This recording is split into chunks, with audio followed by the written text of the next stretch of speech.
ব্যবসার অবস্থা, ইন্ডাস্ট্রির অবস্থা খুব একটা ভালো না। সেই জায়গায় একজন ব্যবসায়ী হিসেবে বাজেটে কি কি সংস্কার চান, বা বাজেট প্রত্যেক ব্যবসায়ীর জন্য আপনি কেমন চান? দেখেন, বাজেটে মানুষ, ব্যবসায়ীরা যেটা চায় সেটা হলো যে তারা বাঁচতে চায়। তারা আর মানে কোনো এক্সট্রা প্রেশার তাদের ঘাড়ের মধ্যে যাতে আর না আসে। তারা দেখতে চায় এনার্জি সিকিউরিটিজ দেন, তারা শুনতে চায় তার ব্যাংক ইন্টারেস্ট রেট কমছে, তারা শুনতে চায় কস্ট অফ ডুইং কীভাবে কমানো হবে, সরকার সেদিকে অ্যাড্রেস করবে। তারা দেখতে চায় যে এনবিআরের অত্যাচার থেকে কিভাবে আর তাদের উপর এক্সট্রা আর না অত্যাচারিত হয় এনবিআর থেকে, এবং সরকারের একটা কনফিডেন্স যে তারা সেফটি সিকিউরিটি ইস্যুটা, যেটা কিন্তু আমি আবারও বলি ল অ্যান্ড অর্ডার সিচুয়েশন যাতে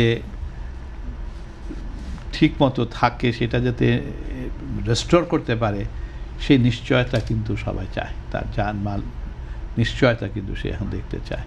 সে কিন্তু এখন চায় হি ওয়ান্টস টু সারভাইভ। এটি কিন্তু এখন বড় হয়ে দাঁড়িয়ে গেছে সমস্ত ব্যবসায়ের জন্য। এখন যে ধরনের বাজেটের কথা শুনতে পাচ্ছি, তাতে কি এই জিনিসগুলো প্রতিফলিত হবে বলে আপনি আশা করছেন? দেখেন, বাজেট সব ফিগারে আসবে, কিন্তু এই ফিগারের থেকে সবচেয়ে ইম্পর্টেন্ট হলো যে এটার যে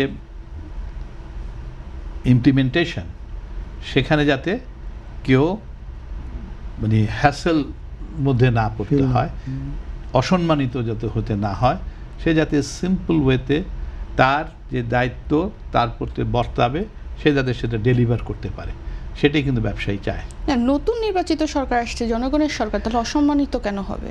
না, সরকারের দ্বারা তো হয় না। তো যেসব ইনস্ট্রুমেন্ট, যেসব ইনস্টিটিউশনগুলি সাথে আমাদেরকে কাজ করতে হয়, সেই ইনস্টিটিউশনের পজিটিভনেস এবং তাদের একটা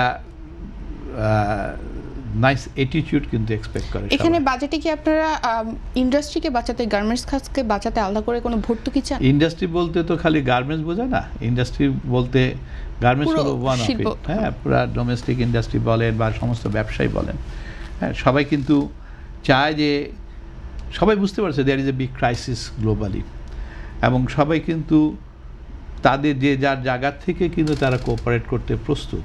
বাট কথাটা হলো যে সেও যাতে সারভাইভ করতে পারে, সেটার দিকেও কিন্তু তাকানোর দায়িত্ব কিন্তু সরকারের, এবং যারা পলিসি ইমপ্লিমেন্টেশন করবে তাদেরও কিন্তু। যেটা আমি একটু আগে উনি বললো যে এনবিআর কি আসলে ভর্তুকি প্রয়োজন? দেখেন, ফিসক্যাল সাপোর্ট গভর্নমেন্ট দিতে পারবে কিনা, এটা কিন্তু একটা বিরাট প্রশ্ন। বাট কিছু কিছু small system they can introduce. আমি তো আপনাকে বললাম যে কস্ট অফ ডুইং বিজনেস কমানো, এটা কিন্তু ভেরি মাচ পসিবল। আসলে যদি চিটং পোর্টের এইচএস কোড ধরে আমাকে যেই মিসডিক্লারেশন বলে যে চার্জ করা হয়, বা আমি যেই র ম্যাটেরিয়ালটা আনলাম সেটার যে ইনভয়েস ভ্যালু সেটাকে না মেনে ওটাকে যদি বাড়ায়া ধরে আবার কাজ করা হয়, হ্যাঁ, আর আমাকে বলা হচ্ছে 27.5% কর্পোরেট ট্যাক্স, সেটা টিডিএস ধইরা এটাকে যদি 42-45% করা হয়, তাহলে তো ব্যবসায়ীর জন্য একটা, আমি মনে করি যে আনফেয়ার হয়ে যাবে, তাই না? So they want to be a fairly treated.